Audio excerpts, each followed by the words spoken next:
ఏలూరు జిల్లా జంగారెడ్డిగూడెంలో ఒక restaurant bumper offer ప్రకటించింది. కేవలం ₹3కే చికెన్ బిర్యానీ అంటూ ఆఫర్ ఇచ్చింది.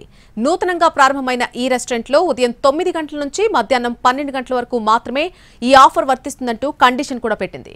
దీంతో స్థానికులు బిర్యానీ కోసం పోటెత్తారు.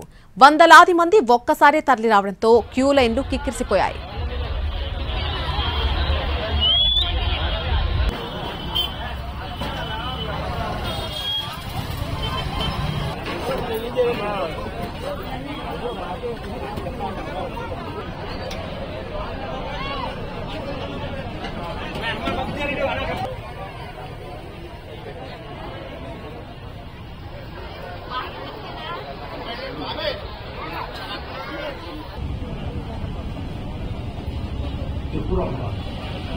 TV 9 reporter TV 9